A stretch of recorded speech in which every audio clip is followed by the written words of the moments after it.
The mop handle was smooth in Alara Vance's hands, worn down from 1,000 other grips, 1,000 other nights spent tracing the grout lines of sterile corridors. Here, at Forward Operating Base Nightingale, the dust was a living entity. It was the color of lions, fine as powdered bone, and it settled on every surface with a patient, proprietary air. Her job was to fight it. It was a war of attrition she was uniquely suited for. She moved with an economy of motion that was often mistaken for weariness. At 52, her hair was a salt and pepper braid tucked severely behind her head, and the lines around her eyes were maps of forgotten suns and sleepless nights.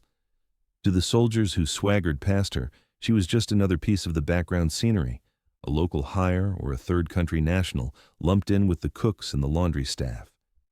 They called her the Ghost, not out of respect for her silent efficiency, but because she was functionally invisible to them. Tonight, she was cleaning the Tactical Operations Center, the nerve center of the FOB. The air was cold, recycled, and thrumming with the low hum of servers and drone feeds displayed on a wall of massive screens. A squad of young soldiers, fresh-faced and loud, were lounging on their post-briefing come-down. Their gear was new, their M4s pristine, their confidence unmarred by experience. "You see the feed from the north perimeter?" One of them, a corporal named Diaz, said, pointing a thumb at a grainy infrared image. "Spooky." "Just jackals, man," another scoffed. Sergeant Kalen Rostov, the squad leader, leaned back in his chair, boots propped on a console. He was barely 25, with the kind of casual arrogance that came from being very good at a very narrow set of skills. He watched Alara push her mop bucket, his eyes flicking over her with disinterest. "Hey, Chief," he called out, his voice echoing slightly in the large room. "Don't unplug that console, yeah? We're running diagnostics." Alara didn't look at him. She just angled her mop away from the thicket of black cables, her expression unchanging. She had already noted the frayed casing on the primary power line and the way the backup generator's indicator light flickered with a millisecond's hesitation. She noticed the slight tremor in the youngest soldier's hands, a private named Ava, Rostov's sister, trying hard to match her brother's bravado. Alara could smell the ozone tang of overworked circuits beneath the acrid scent of industrial cleaner. "Can you imagine," Eva said, her voice a little too loud, "spending your whole life cleaning up other people's messes?" Rostov grunted. "Better than making them, I guess. Some people are built for the background." He took a long gulp from his canteen, his gaze lingering on Alara for a moment. She felt the weight of his assessment. Old, tired, irrelevant, a cleaning lady. She methodically worked her way around the room, her movements a quiet, rhythmic dance. Swish, ring, glide, swish, ring, glide. She saw the faint scuff marks near the ventilation grate in the corner, marks that didn't match the standard-issue combat boots. They were from a softer sole, placed with care, placed by someone who didn't want to make noise. She filed the information away, alongside the knowledge that the lock on the maintenance access panel behind the server racks was loose. She finished her work, the floor gleaming under the harsh fluorescent lights. As she pushed her cart toward the door, Lieutenant Javier Morales entered. He was all sharp angles and sharper ambition, his uniform starched to a razor's edge. He carried a tablet and a scowl. "Rostov, get your people ready for the general's walkthrough. I want this place looking like a recruitment poster in 10 minutes. His eyes fell on Alara and her cart. A flicker of annoyance crossed his face. "You're done in here, right?" Alara nodded once, a short, barely perceptible motion. "Good," Morales said, turning his back on her before she had even begun to move. "The general hates clutter." She pushed her cart into the hallway, the rubber wheels squeaking softly. The soldiers' laughter followed her, bright and brittle. To them she was clutter, a ghost, an old woman with a mop. She turned the corner, her face a mask of placid indifference, but her eyes were cold and clear, missing nothing. The war against the dust was simple. The other kind of war, she remembered, was anything but. And she could feel it in the air, a subtle pressure change, a scent on the wind like iron and ozone and something coming undone. The arrival of General Marcus Thorne sent a ripple of tension through the entire base. He was a man carved from granite and disappointment, with eyes that had seen too many flags draped over too many coffins. His inspection was not a formality, it was a dissection. He moved through the fob with a predatory stillness, his gaze lingering on details lesser men overlooked, a loose rivet on a watchtower, the telltale sag of a weary guard's shoulders, the faint scent of complacency in the air. He commandeered the primary briefing room for his temporary command post, and Alara was tasked with keeping it pristine. This brought her into his orbit, a mote of dust circling a dying star. She was on her hands and knees, polishing the seal on the floor where the general's secure comms terminal had been installed, when he and Lieutenant Morales strode in, deep in a heated discussion. "Their chatter has gone dark, Javier," Thorne was saying, his voice a low rumble of gravel. "Completely. For 12 hours. That's not a patrol getting lost. That's a deliberate, disciplined silence. That's an offensive posture."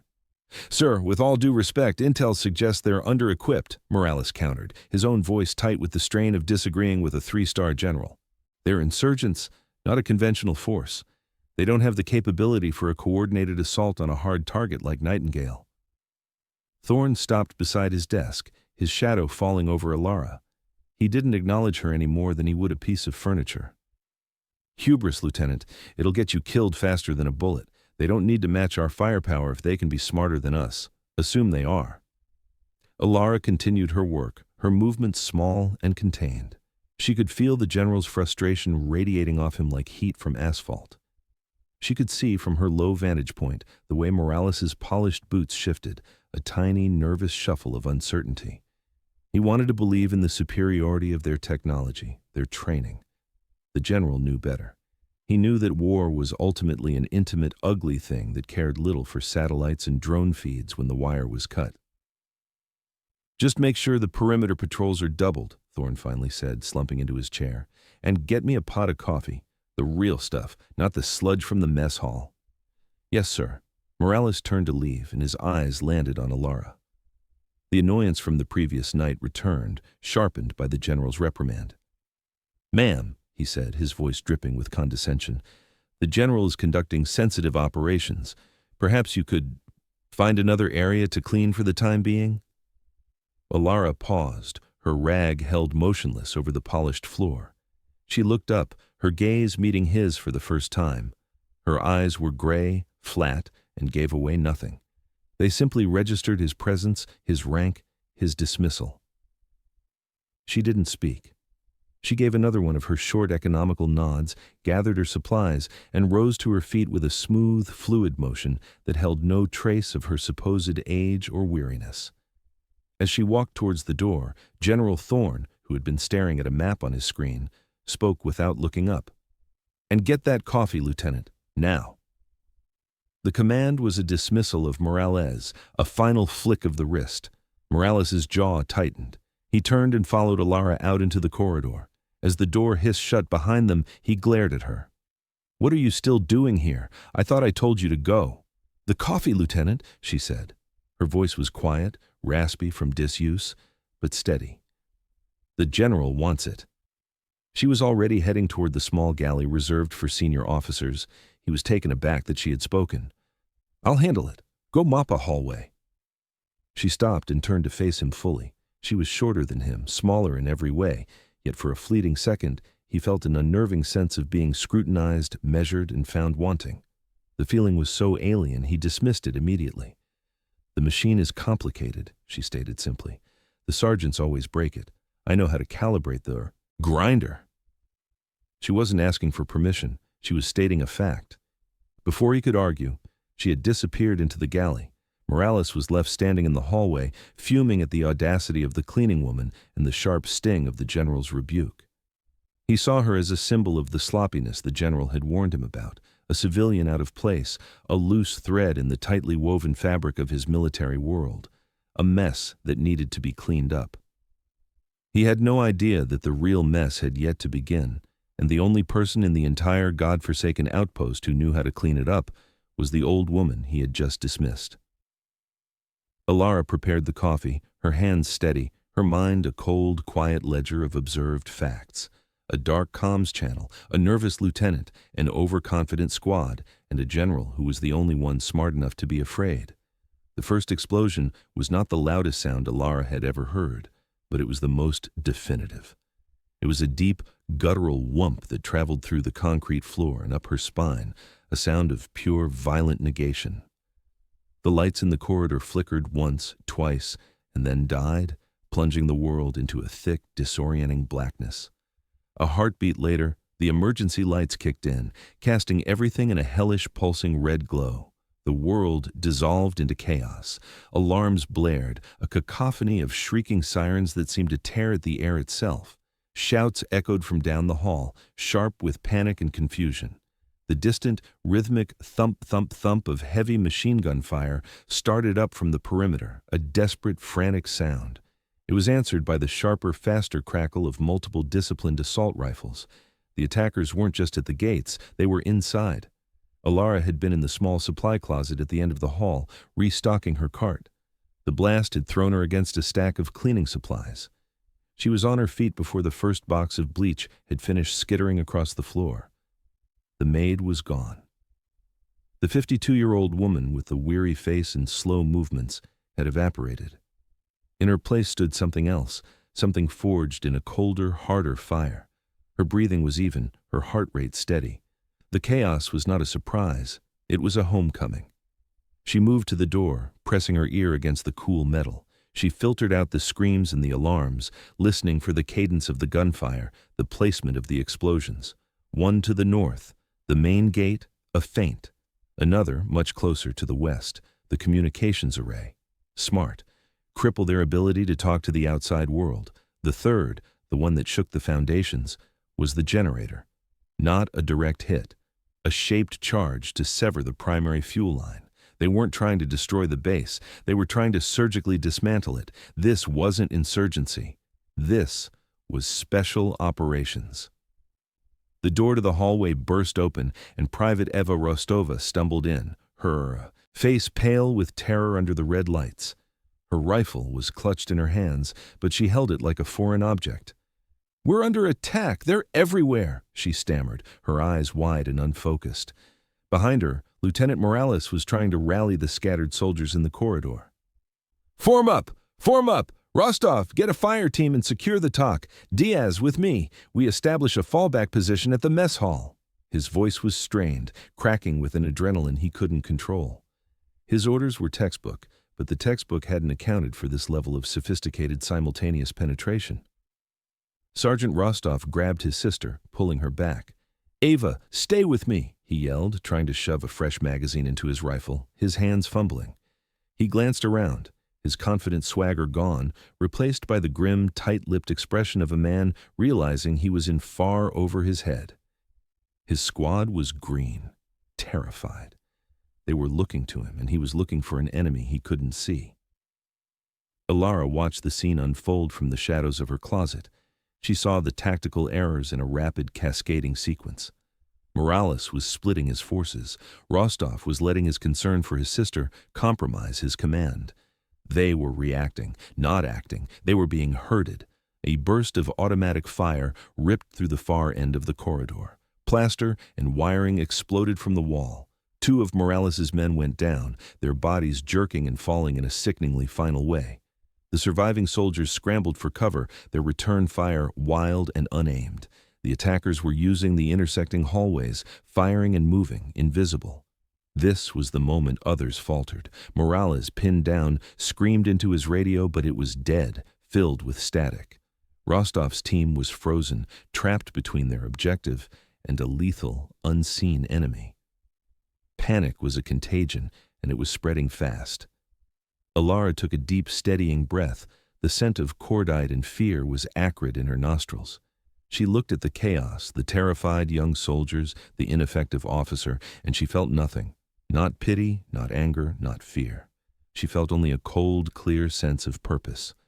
Her quiet life was over. The war had found her again. She slipped back into the deepest shadows of the closet. Her hand closed around the solid steel shaft of a floor buffer. It wasn't a rifle, but it would have to do. The first step was always the same: acquire a weapon. The second was to use her environment. And she knew this environment better than anyone. She knew its secret passages, its hollow spaces, its ghosts. She was one of them. The floor buffer was a clumsy, heavy thing, but its weight was a comfort. Alara moved from the supply closet, melting into the deeper shadows of the maintenance corridor that ran parallel to the main hallway. The emergency lights didn't penetrate here. It was a world of absolute blackness, navigated by memory and touch. Her hand slid along the cool, dusty concrete wall, her soft-soled shoes making no sound. She could hear the fight on the other side, the frantic, high-pitched cracks of the soldiers' M4s, and the deeper, more controlled coughs of the attackers' weapons. AK-105s, she catalogued, 7.62mm, disciplined bursts, pros. Her objective was 20 meters down the corridor, a service hatch that opened into the main ventilation shaft. She knew it because she cleaned the grime from its hinges every Tuesday. She reached it, her fingers finding the recessed latch in the dark. It opened with a low groan of stressed metal. She slipped inside, pulling the hatch closed behind her. The air in the shaft was cold and smelled of oil and recycled air. It was a tight squeeze, forcing her to crawl on her hands and knees. The noise of the battle was muffled now, a dull, percussive backdrop. She crawled towards the sounds of the heaviest fighting near the Tactical Operations Center, moving with a patience that felt geological. She was not a soldier rushing to a fight. She was a hunter moving into position. She found the grate she was looking for, the one above the alcove where Rostov's squad was pinned down. Peering through the slats, she saw the scene in stark, strobing red. Rostov, his sister, and 2 other soldiers were crouched behind an overturned equipment locker. Bullets sparked off the metal, forcing them to keep their heads down. 50 feet away, at the intersection of the corridors, 2 attackers were laying down suppressive fire while a third prepared to flank them. They never saw her. Alara braced the floor buffer's handle against the side of the shaft. She uncoiled a length of cleaning wire from her pocket, thin, strong, garrote grade, perfect for unclogging stubborn drains. She looped one end around the heavy motor housing of the buffer. The other, she held tight. She took a breath, judged the angle, and pushed. The floor buffer, all 70 pounds of steel and industrial motor, dropped from the ceiling like a deadfall trap. It landed with a sickening crunch directly on the flanking attacker. He went down without a sound, his body instantly limp. For a moment, everyone, Rostov's squad, the 2 other attackers, froze, staring at the bizarre, impossible sight of a floor polisher that had fallen from the sky. That moment was all Alara needed. She had already moved to the next grate, 10 feet down. As the 2 remaining attackers turned their attention back to the ceiling, confused and exposed, she acted. She had no gun, but she had a box of industrial-grade ammonia cleaning packets from her cart, which she'd tucked into her pockets. She tore 2 open with her teeth and dropped them down the shaft. They landed just short of the attackers. Then she dropped a packet of bleach. The chemical reaction was instantaneous and violent. A thick, choking cloud of chloramine gas erupted in the corridor. It was not a gentle vapor. It was a caustic, lung-searing weapon. The attackers staggered back, clawing at their throats, their disciplined firing pattern dissolving into panicked, hacking coughs. "Now!" Alara's voice was a low, urgent rasp from the darkness above. It wasn't loud, but it cut through the chaos like a razor. Sergeant Rostov didn't hesitate. He didn't know who had spoken, but the command carried an authority that superseded rank. "Eva, cover! Diaz, suppress on me!" he roared, vaulting over the locker. His squad, galvanized by the sudden shift in momentum, followed. They laid down a precise, overwhelming field of fire. The 2 gasping, blinded attackers were cut down before they could raise their weapons. Rostov and his team secured the intersection, breathing heavily, their eyes scanning the shadows. They looked up at the ceiling grate, then at the dead man crushed beneath the floor buffer. There was nothing and no one there. The voice was gone. It was as if a ghost had intervened, but Alara was already moving. She'd used her distractions. Now she needed a weapon. She dropped silently from a maintenance hatch into a side corridor, landing in a crouch. 20 feet away lay one of the first soldiers Morales had lost. She moved to him, her steps silent. She checked his neck for a pulse. Nothing. Her face remained a blank mask. She didn't know his name. In this moment, it didn't matter. He was a resource. Methodically, she unclipped the 3 full magazines from his tactical vest. She took his sidearm, a standard-issue M9, from its holster. Finally, she slung his M4 rifle over her shoulder. The weight felt familiar, an old and terrible limb reattached. She checked the action, chambered around. The metallic clack was the only sound in the corridor. Her objective hadn't changed, the general. The attackers had dismantled the base's defenses with surgical precision. They were not here to occupy. They were here for a high-value target. She knew the building's layout intimately, not from blueprints, but from the tactile reality of mopping its floors and dusting its corners. She knew the shortest route to the top was not through the main corridors. It was through the sub-level service tunnels. As she slipped into the darkness of a service stairwell, the rifle held at a low ready, she heard the distant sounds of another firefight, Morales. He had made it to the mess hall, but now he was pinned down, besieged. He had made his stand in a wide-open room with multiple entry points, a kill box, a rookie mistake. She didn't go to help him. Triage was a cruel but necessary calculus. Morales and his men were bait. They were buying her time. The Maid was gone. The Ghost had a gun, and Wraith was on the hunt. The antechamber to the Tactical Operations Center was a slaughterhouse. The general's personal security detail, 4 elite hardened soldiers, lay dead, caught in a perfectly executed crossfire. The air was thick with the metallic tang of blood and the acrid smell of spent propellant. The red. Emergency lights pulsed over the scene, making the blood on the walls seem to move. At the far end of the room, 3 attackers were placing a breaching charge on the heavy steel door of the TOC. They worked with the fluid efficiency of a team that had done this a dozen times before. One knelt, setting the charge, while the other 2 held security, their rifles scanning the approaches. They were the best of the best, the final blade poised to strike the heart. They did not account for Alara. She emerged from a ventilation duct near the ceiling, a space no bigger than a coffin. She dropped the 10 feet to the floor, landing silently behind a bank of destroyed servers.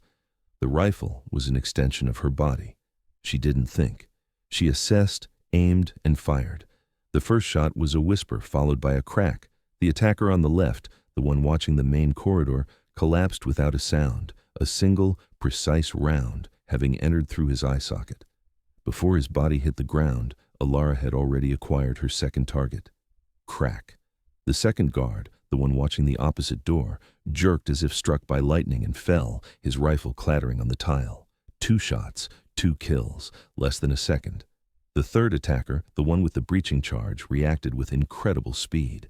He abandoned the charge, rolled behind the body of a dead guard, and brought his rifle up, spraying a burst of automatic fire toward Alara's position. Sparks and shattered electronics erupted from the server bank, forcing her to duck. Silence descended, broken only by the hum of the emergency lights and the ragged sound of the man's breathing. He was good. He hadn't panicked. He was waiting. Alara stayed low. She was out of position. He had solid cover. She had a wrecked piece of equipment. She ejected the M4's magazine, checking the round count with her thumb. 15 left. She had the M9, but at this range, the rifle was king. A stalemate. But she knew the room.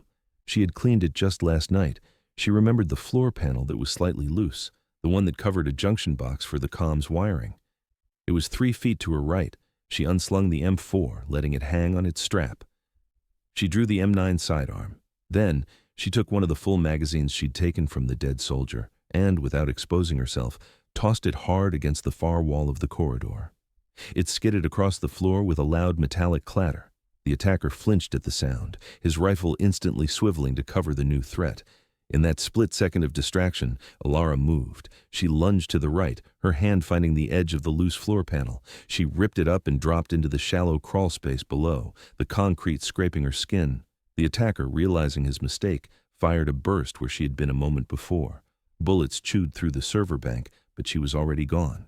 He was confused now, his enemy a phantom. Alara crawled. Through the tight, dusty space under the floor, the bundled wires pressing against her back. She emerged from another panel behind his position, rising from the floor like an apparition. He heard the scrape of the metal and spun around, his eyes wide with shock. He was fast. He brought his rifle to bear, but she was faster. She didn't have time to aim her pistol. She threw herself forward, inside the arc of his weapon. The rifle discharged, the bullet searing the air past her ear. Her shoulder slammed into his chest, driving him backward. They crashed to the floor in a tangle of limbs. The fight was primal, Intimate, he was bigger, stronger. His hands closed around her throat, squeezing, his face a mask of hate. Black spots danced in her vision. Her lungs burned. She dropped the pistol, her hands scrabbling for a weapon. Her fingers found the hilt of the combat knife on his vest. She ripped it free. She drove the blade up under his ribs with all her strength.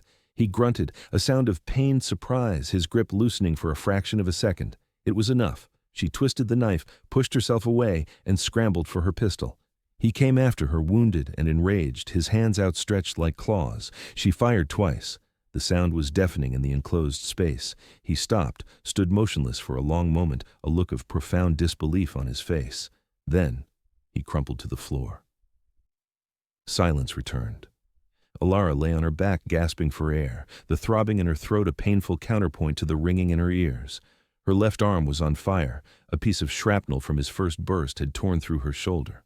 Blood soaked her simple blue work shirt. Slowly, painfully, she got to her feet. She leaned against the wall, the M9 still clutched in her hand. The heavy steel door to the TOC remained sealed. The general was safe. She had done her job. The sound of approaching footsteps, heavy and clumsy, echoed down the main corridor. A moment later, Sergeant Rostov and his squad appeared at the entrance to the antechamber, weapons raised, ready for a fight. They stopped dead, their faces a mixture of shock and confusion at the scene before them. They saw the dead attackers. They saw the blood. And then they saw her, the cleaning lady. Leaning against the wall, covered in blood and dust, a pistol in her hand. The incongruity of the image was so profound, it broke their brains. Rostov opened his mouth to say something, but no words came out. Just then, there was a loud hiss of hydraulics. The massive steel door to the TOC slid open. General Marcus Thorne stood there, flanked by two aides, a pistol in his own hand. His eyes swept the room, taking in the carnage with a commander's practiced gaze. He saw his dead guards, the enemy soldiers, the unused breaching charge, and then his gaze, like Rostov's, settled on Alara. He saw the blood, the weapon, the exhaustion etched onto her face. He saw the torn fabric of her work shirt. And beneath, the tear on the strap of the simple undershirt she wore, he saw it. It was a small, faded patch, no bigger than a silver dollar, its colors muted from years of washing. The design was simple, a stylized white snowflake embroidered over a field of dark forest green. Beneath the snowflake were two Roman numerals, Frifurf. General Thorne froze. The pistol in his hand lowered slightly. His face, a mask of command and control just a moment before, went slack with utter world-altering disbelief. The air crackled with a sudden, intense silence. The junior soldiers looked on, bewildered, as the general took a hesitant step forward, his eyes locked on the tiny, insignificant patch of cloth. "No," he whispered, the word barely audible. "It can't be." He took another step, his eyes never leaving the patch. He wasn't looking at the cleaning lady anymore. He was looking at a ghost, a myth from a war 20 years gone. The Roman numerals, the snowflake. He knew what it meant. Only a handful of people in the world did. Kharkov, he breathed, Christmas Eve. The name of the forgotten, snow-blasted city hung in the air like smoke. To Rostov and the others, it meant nothing. To Thorne, it meant everything. It meant a surrounded listening post, a company of rangers cut off and awaiting annihilation on December 24th, a blizzard so severe that no air support could get through. It meant a 72-hour siege against a battalion of elite Spetsnaz. It meant reports of a single unseen operator, a shadow in the storm who had dismantled the enemy's command structure from the inside, who had hunted their patrols in the whiteouts, who had held the line with nothing but a rifle and a knife until the storm broke and reinforcements could land. They had found over 50 enemy dead. They never found the operator. The unit was a black project, its records sealed and buried. Its members were ghosts. The mission was codenamed Operation Winter Solstice. Thorne looked from the patch to Alara's face, really seeing her for the first time. The gray eyes, the stillness, the utter lack of fear. It all made a terrible, awe-inspiring kind of sense. "Wraith," he said. It wasn't a question, it was a statement of identification, a name spoken with a reverence bordering on fear. Sergeant Rostov stared. his mouth agape. He'd heard the stories. Every soldier in special operations had. The ghost of Kharkov, Wraith, the operator who had single-handedly saved the 75th Ranger Regiment on Christmas Eve. It was a legend, a campfire story told to inspire recruits and scare enemies. It wasn't supposed to be real. It certainly wasn't supposed to be the old woman who mopped the floors. Ilara's expression didn't change, but a flicker of something, annoyance, regret, passed through her eyes. Her cover, so carefully maintained for a decade, was gone. She gave a slow, tired nod. The pistol finally slipped from her fingers, clattering onto the floor. The sound broke the spell.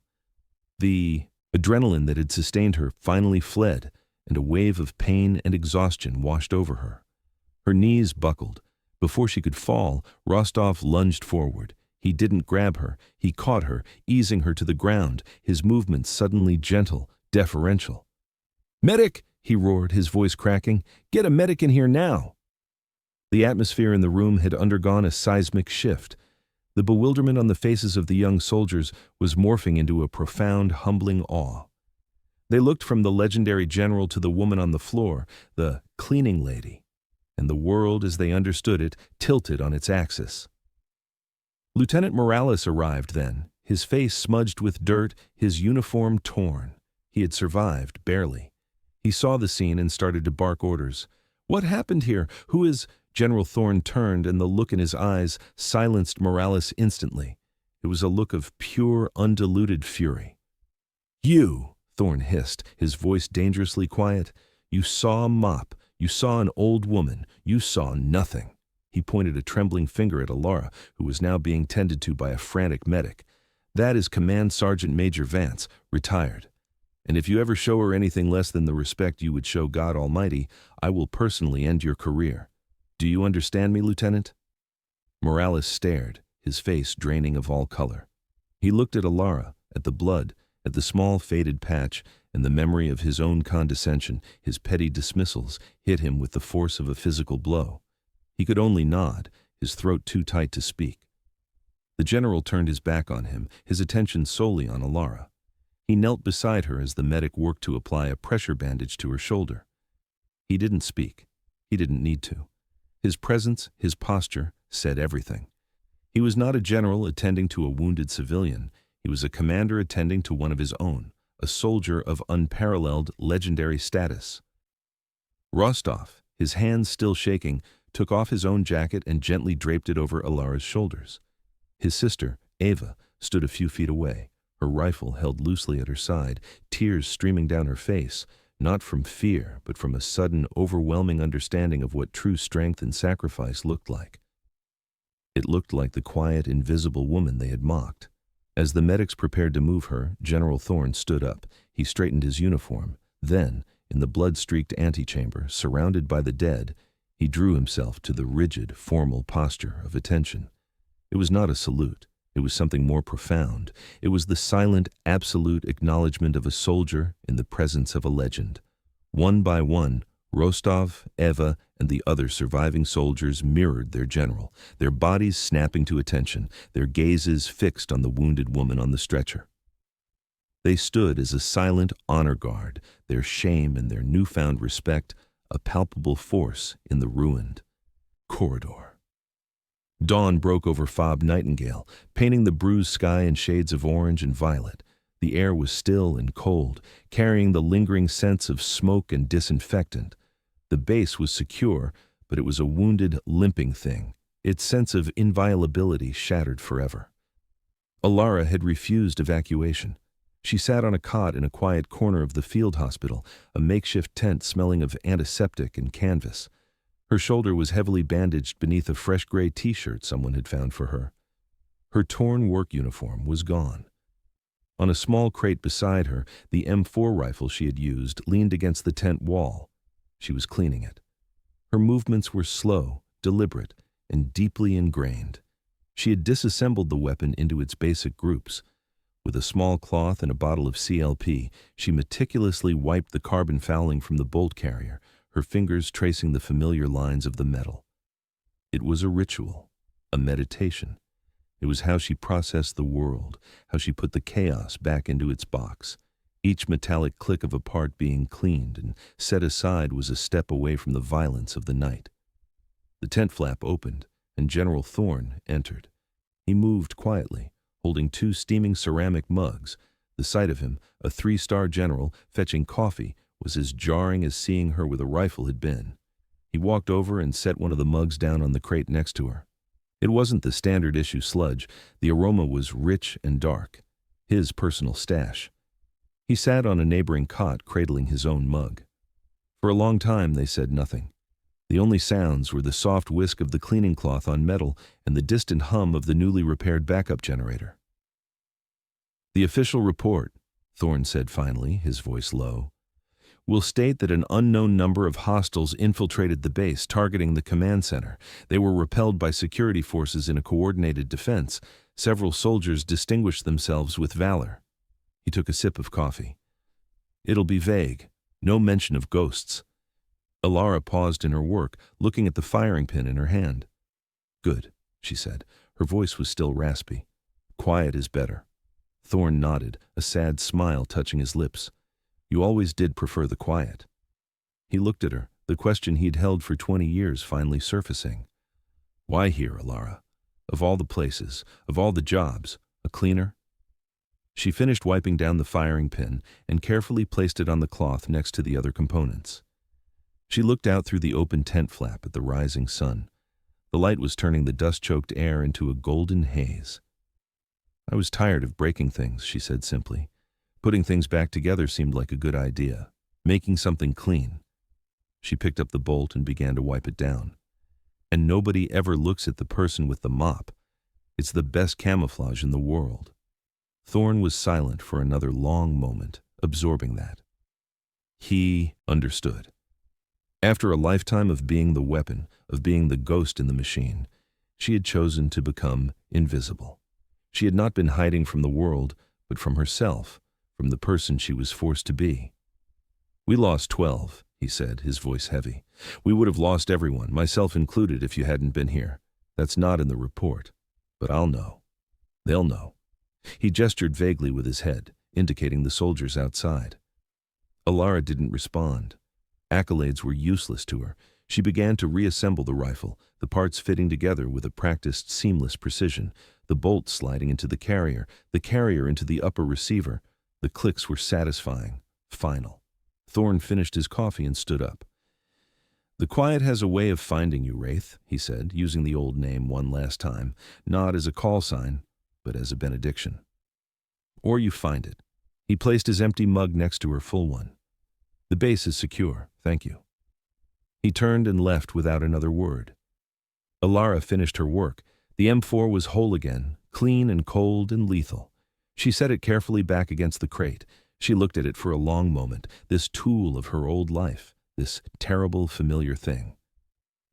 Then she turned away from it and picked up the mug of coffee Thorne had left her. The ceramic was warm in her hands. She held it, letting the heat seep into her skin, a small, simple comfort in the aftermath. Outside, she could hear the sounds of the base slowly coming back to life, the shouts of NCOs, the rumble of engines, the sounds of rebuilding. A new day.